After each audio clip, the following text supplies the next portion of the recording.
What up, Fight World? It's your boy Ego, and I'm back with some more boxing. So, I want to discuss a topic and something I recently noticed and share it with you guys, and it's regarding Miguel Cotto. As you guys know, he has a fight coming up October 5th. He is fighting Delvin Rodriguez on HBO.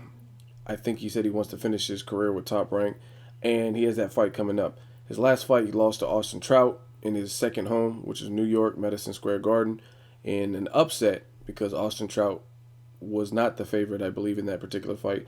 And Austin Trout, convincingly, in my opinion at least, beat Miguel Cotto. And the overall consensus, and I'm a longtime Cotto fan, but the overall consensus is Miguel Cotto has lost a step. Some people trace it back to the first Margarito fight and said he's never been the same since. Arguably, Margarito cheated in that fight, beat him up. Then he had his difficult fight at a catchweight with Pacquiao.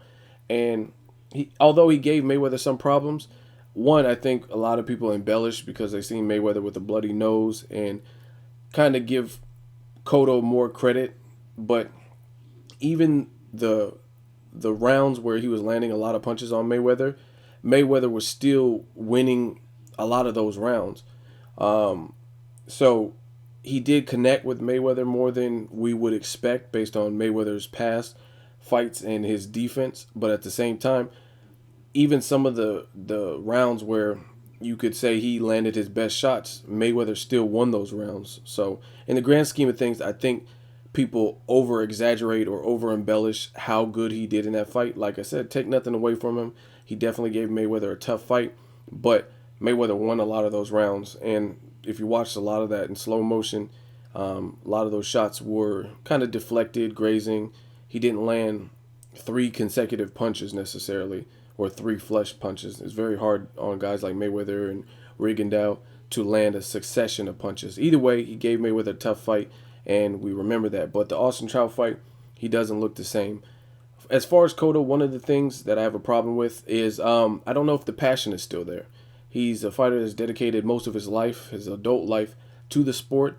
His father passed away, rest in peace. And it looks like, to me, he's lost some of his drive.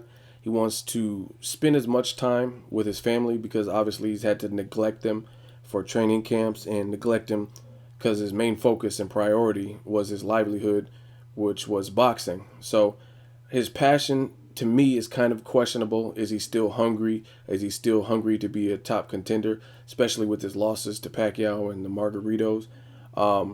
His conditioning is something that I question. And like if you watch the Mayweather fight in like the 12th round, it looked like if Mayweather pressed more, he might be able to stop Cotto. But out of respect, he kind of just carried him that round.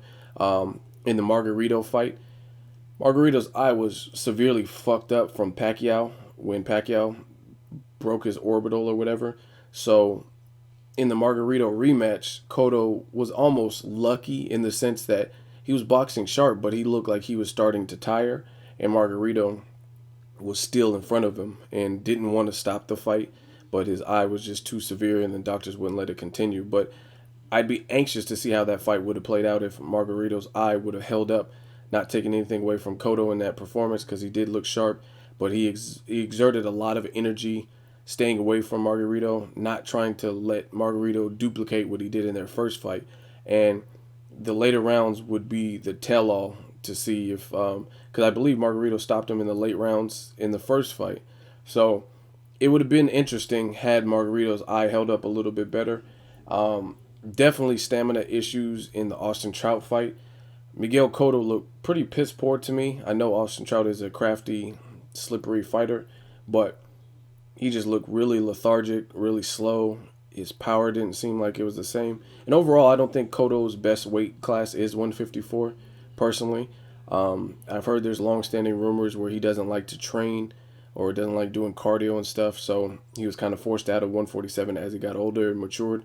He just kind of naturally moved up, but I don't think that's his best weight class. I wish he could finish his career at 147, but I do want to give props. That's what this whole video is about. Not just talk about what Cotto's doing wrong, but talk about what he's doing right. And that's these pictures. If you look at these pictures, Cotto looks like the best shape I've seen him in recent memory. He looks to be in tremendous shape. He's working with Freddie Roach, and we'll see. I personally thought Pedro Diaz was a better fit for Miguel Cotto. I like Pedro Diaz's work with Cotto in the Margarita rematch as well as the Mayweather fight, and I definitely like Diaz his work with Guillermo Rigondeaux against Nonito Donaire. So I think that's a better fit because at this age, Cotto doesn't need to take a beating. He needs to improve on his defense, his movement, and just kind of get back to some of the things that made Cotto Cotto. I think one thing he's kind of gotten away from was that body attack. If you guys remember early Cotto in the lower weight divisions, his body attack was something that was impressive, and he's kind of gotten away from that.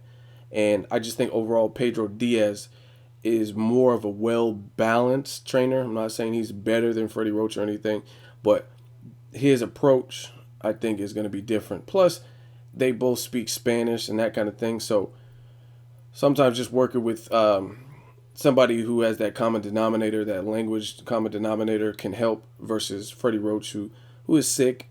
And I'm not taking that, holding that against him, but he's sick, so he often has trouble with his speech. He's older, and biggest thing is Freddie Roach is more offensive minded. All of his fighters, Amir Khan's, Manny Pacquiao's, have typically been offensive minded fighters with little respect, or I guess you can't say respect, but they're just not as mindful with their defense. But props to Cotto for these pictures.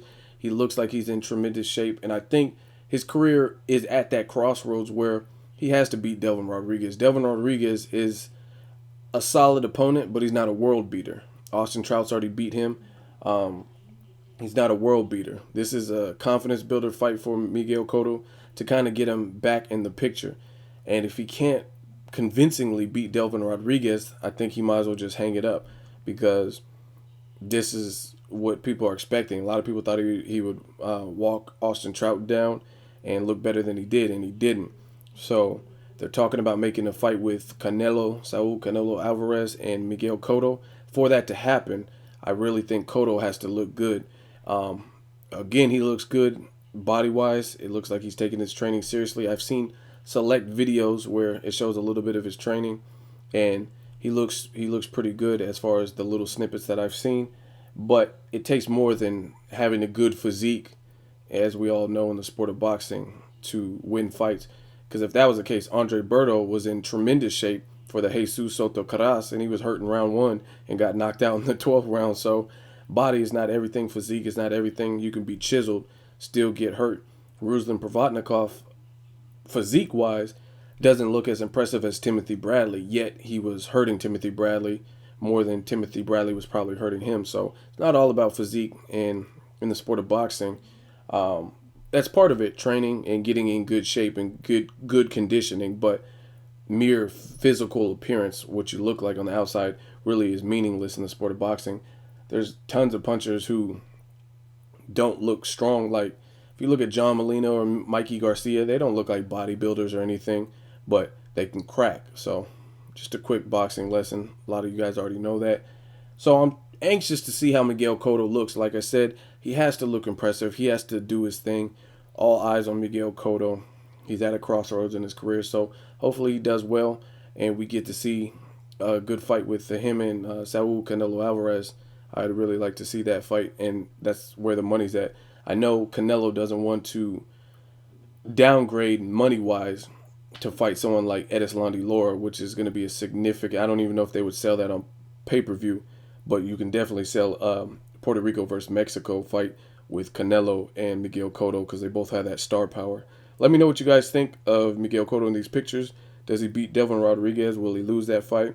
Do you want to see him and Canelo? Leave a comment and let me know something. As always, hate, comment, or subscribe. Till next videos, Ego signing off.